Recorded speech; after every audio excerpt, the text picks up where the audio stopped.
गुरुदेव रविंद्रनाथ टैगोर ने लिखा था। उन्होंने लिखा था, एकी सूत्रे बांधी आछी सोहस्टोटी मौन, एक ही कार्य सौंपी आची सहस्त्र जीवन, वंदे मातरम। अर्थात एक सूत्र में बंधे हुए सहस्त्र मन, एक ही कार्य में अर्पित सहस्त्र जीवन, वंदे मातरम। ये रविंद्रनाथ टैगोर जी ने लिखा। आदरणीय अध्यक्ष जी, उसी कालखंड में वंदे मातरम की रिकॉर्डिंग दुनिया के अलग अलग भागों में पहुंची और लंदन में जो क्रांतिकारियों की एक प्रकार से तीर्थ भूमि बन गया था, वो लंदन का इंडिया हाउस, वीर सावरकर जी ने वहां वंदे मातरम गीत और वहां ये गीत बार बार गूंजता था। देश के लिए जीने मरने वालों के लिए वो एक बहुत बड़ा प्रेरणा का अवसर रहता था। उसी समय बिपिन चंद्र पाल और महर्षि अरविंद घोष, उन्होंने अखबार निकाले। उस अखबार का नाम भी उन्होंने वंदे मातरम रखा। यानी डगर डगर पर अंग्रेजों की नींद हराम करने के लिए वंदे मातरम काफी हो जाता था और इसलिए उन्होंने इस नाम रखा। अंग्रेजों ने अखबारों पर रोक लगा दी तो मैडम भिकाजी कामा ने पेरिस में एक अखबार निकाला और उसका नाम उन्होंने वंदे मातरम रखा। आदरणीय अध्यक्ष जी, वंदे मातरम ने भारत को स्वावलंबन का रास्ता भी दिखाया। उस समय माचिस की डिबिया, मैच बॉक्स, वहां से लेकर के बड़े बड़े शिप, उस पर भी वंदे मातरम लिखने की परंपरा बनी और बाहरी कंपनियों को चुनौती देने का एक माध्यम बन गया, स्वदेशी का एक मंत्र बन गया। आजादी का मंत्र स्वदेशी के मंत्र की तरफ विस्तार होता गया। आदरणीय अध्यक्ष जी, मैं एक और घटना का जिक्र भी करना चाहता हूं। 1907 में जब वीओ चिदम्बरम पिल्लाई, उन्होंने स्वदेशी कंपनी का जहाज बना तो उस पर भी लिखा था वंदे मातरम।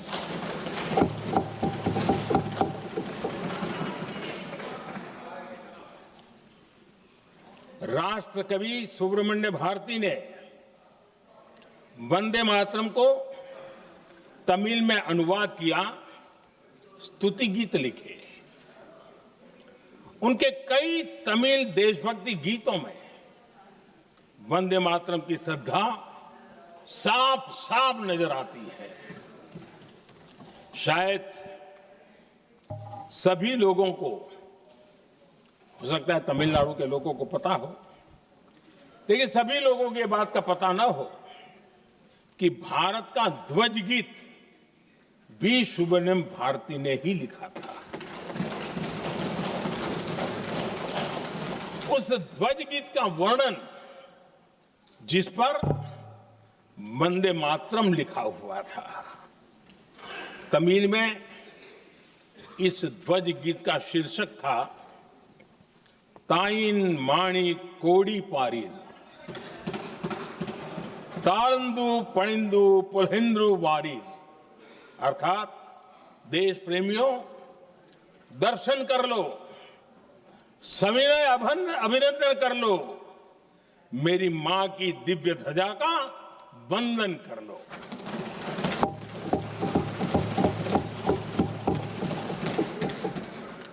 आदरणीय अध्यक्ष महोदय,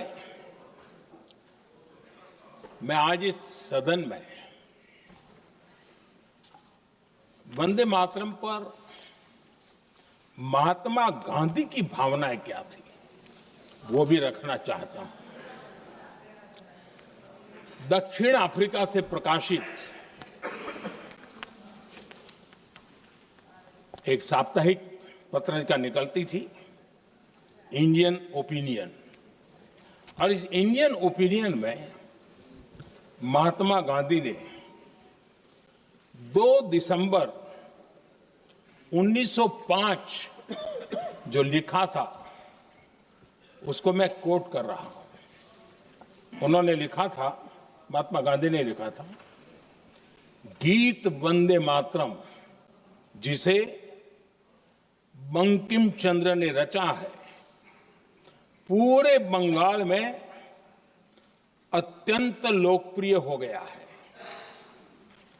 स्वदेशी आंदोलन के दौरान बंगाल में विशाल सभाएं हुई जहां लाखों लोग इकट्ठा हुए और बंकिम का यह गीत गाया। गांधी जी आगे लिखते हैं, ये बहुत महत्वपूर्ण है। वो लिखते हैं, ये 1905 की बात है। उन्होंने लिखा, यह गीत इतना लोकप्रिय हो गया है जैसे ये हमारा नेशनल एंथम बन गया है।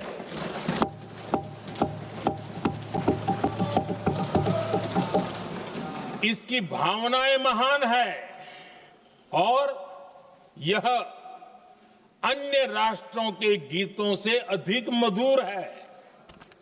इसका एकमात्र उद्देश्य हम में देशभक्ति की भावना जगाना है। यह भारत को मां के रूप में देखता है और उसकी स्तुति करता है। अध्यक्ष जी, जो वंदे मातरम 1905 में महात्मा गांधी को नेशनल एंथम के रूप में दिखता था, देश के हर कोने में, हर व्यक्ति के जीवन में जो भी देश के लिए जीता जानता, देश के लिए जागता था, उन सब के लिए वंदे मातरम की ताकत बहुत बड़ी थी। वंदे मातरम इतना महान था, जिसकी भावना इतनी महान थी, तो फिर पिछली सदी में इसके साथ इतना बड़ा अन्याय क्यों हुआ?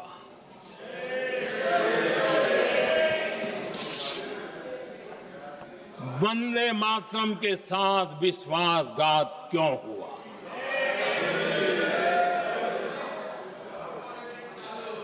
ये अन्याय क्यों हुआ? वो कौन सी ताकत थी जिसकी इच्छा खुद पूज्य बापू की भावनाओं पर भी भारी पड़ गई, जिसने वंदे मातरम जैसी पवित्र भावना को भी विवादों में घसीट दिया? मैं समझता हूं कि आज जब हम वंदे मातरम के 150 वर्ष का पर्व मना रहे हैं, चर्चा कर रहे हैं, तो हमें उन परिस्थितियों को भी हमारी नई पीढ़ियों को जरूर बताना हमारा दायित्व है, जिससे के वजह से वंदे मातरम के साथ विश्वासघात किया गया। वंदे मातरम के प्रति मुस्लिम लीग की विरोध की राजनीति तेज होती जा रही थी। मोहम्मद अली जिन्ना ने लखनऊ से 15 अक्टूबर 1937 को वंदे मातरम के विरुद्ध का नारा बुलंद किया। फिर कांग्रेस के तत्कालीन अध्यक्ष जवाहरलाल नेहरू को अपना सिंहासन डोलता दिखा। बजाय कि नेहरू जी मुस्लिम लीग के आधारहीन बयानों को तगड़ा जवाब देते, करारा जवाब देते, मुस्लिम लीग के बयानों की निंदा करते,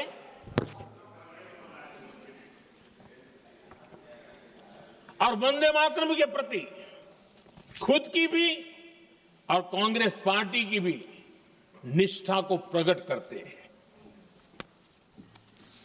लेकिन उल्टा हुआ। वो ऐसा क्यों कर रहे, वो तो पूछा ही नहीं, न जाना। लेकिन उन्होंने वंदे मातरम की ही पड़ताल शुरू कर दी। जिन्ना के विरोध के 5 दिन बाद ही 20 अक्टूबर को नेहरू जी ने नेताजी सुभाष बाबू को चिट्ठी लिखी। उस चिट्ठी में जिन्ना की भावना से नेहरू जी अपनी सहमति जताते हुए कि वंदे मातरम की, ये जो उन्होंने सुभाष बाबू को लिखा है, वंदे मातरम की आनंद मठ वाली पृष्ठभूमि मुसलमानों को इरिटेट कर सकती है। मैं नेहरू जी का कोट पढ़ता हूं। नेहरू जी कहते हैं, मैंने वंदे मातरम गीत का बैकग्राउंड पढ़ा है। नेहरू जी फिर लिखते हैं, मुझे लगता है कि ये जो बैकग्राउंड है इससे मुस्लिम भड़केंगे। साथियों, इसके बाद कांग्रेस की तरफ से बयान आया कि 26 अक्टूबर से कांग्रेस कार्य समिति की एक बैठक कोलकाता में होगी, जिसमें वंदे मातरम के उपयोग की समीक्षा की जाएगी।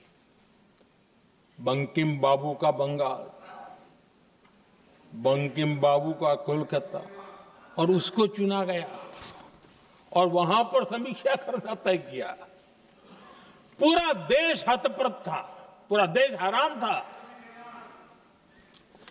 पूरे देश में देशभक्तों ने इस प्रस्ताव के विरोध में देश के कोने कोने में प्रभात फेरियां निकाली, वंदे मातरम गीत गाया। लेकिन देश का दुर्भाग्य कि 26 अक्टूबर को कांग्रेस ने वंदे मातरम पर समझौता कर लिया।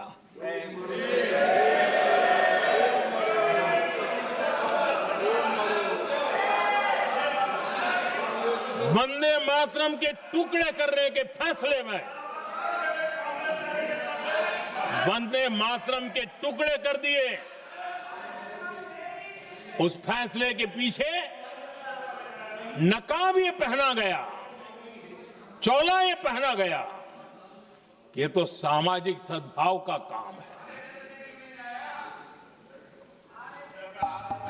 लेकिन इतिहास इस बात का गवाह है कि कांग्रेस ने मुस्लिम लीग के सामने घुटने टेक दिए और मुस्लिम लीग के दबाव में किया। और कांग्रेस का ये तुष्टीकरण की राजनीति को साधने का एक तरीका था। आदरणीय अध्यक्ष जी, तुष्टीकरण की राजनीति के दबाव में कांग्रेस वंदे मातरम के बंटवारे के लिए झुकी। इसलिए कांग्रेस को एक दिन भारत के बंटवारे के लिए झुकना पड़ा।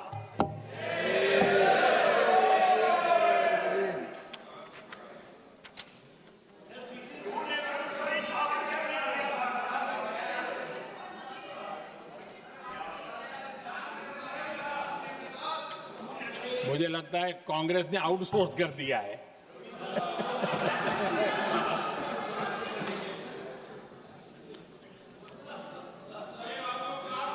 दुर्भाग्य से कांग्रेस की नीतियां वैसी की वैसी थी है, और इतना ही नहीं, आईएनसी चलते चलते एमएमसी हो गया है।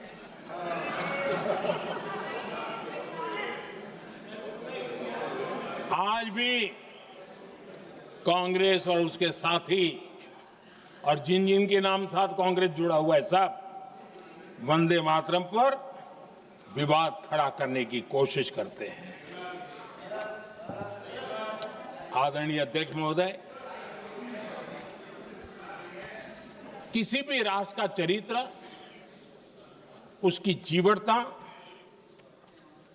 उसके अच्छे कालखंड से ज्यादा जब चुनौतियों का कालखंड होता है, जब संकटों का कालखंड होता है, तब प्रकट होती है, उजागर होती है और सच्चे अर्थ में कसौटी से कसी जाती है। जब कसौटी का काल आता है, तब ही ये सिद्ध होता है कि हम कितने दृढ़ हैं, कितने सशक्त हैं, कितने सामर्थ्यवान हैं। 1947 में देश आजाद होने के बाद देश की चुनौतियां बदली, देश की प्राथमिकताएं बदली, लेकिन देश का चरित्र, देश की जीवटता वही रही, वही प्रेरणा मिलती रही। भारत पर जब जब संकट आए, देश हर बार वंदे मातरम की भावना के साथ आगे बढ़ा।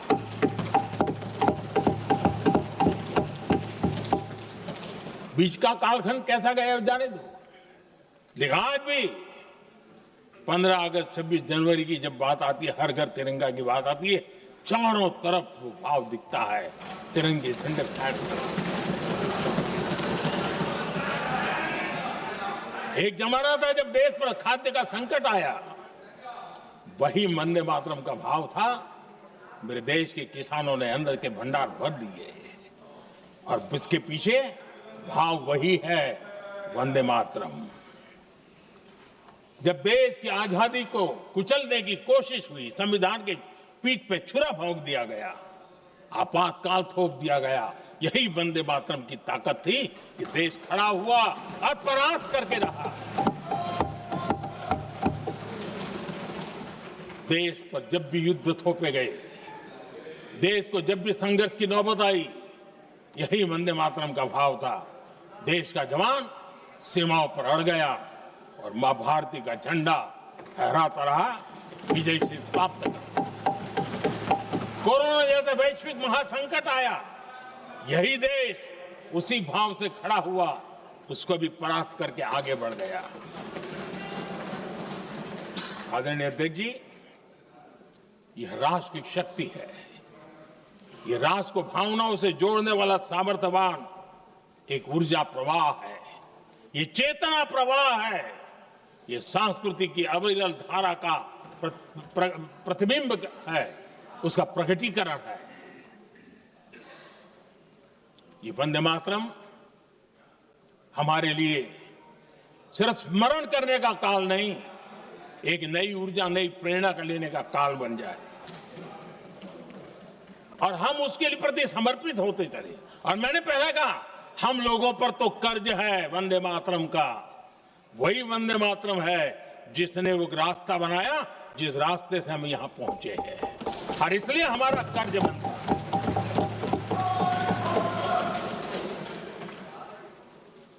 भारत हर चुनौतियों को पार करने में सामर्थ्य है।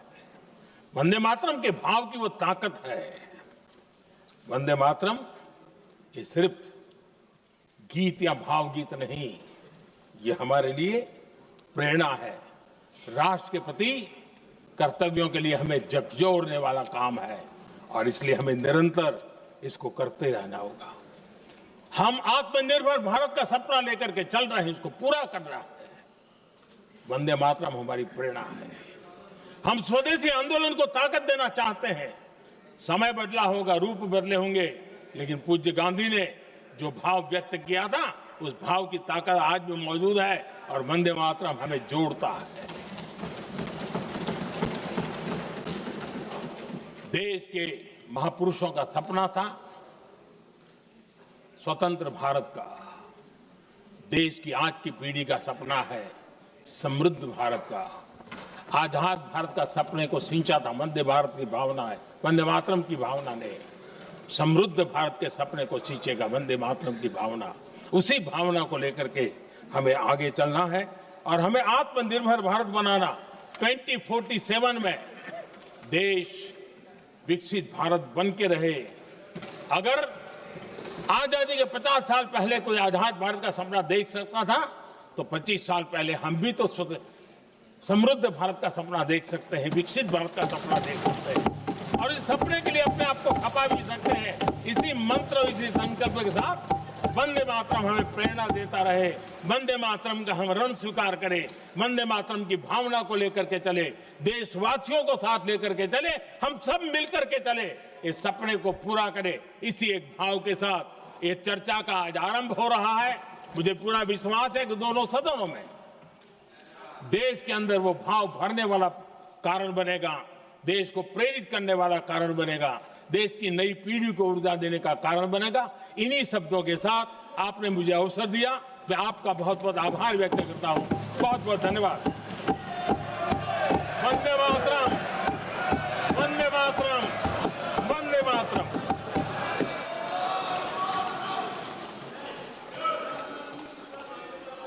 श्री गौरव गोगोई।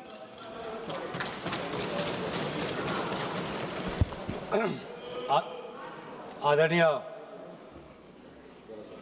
अध्यक्ष महोदय, मैं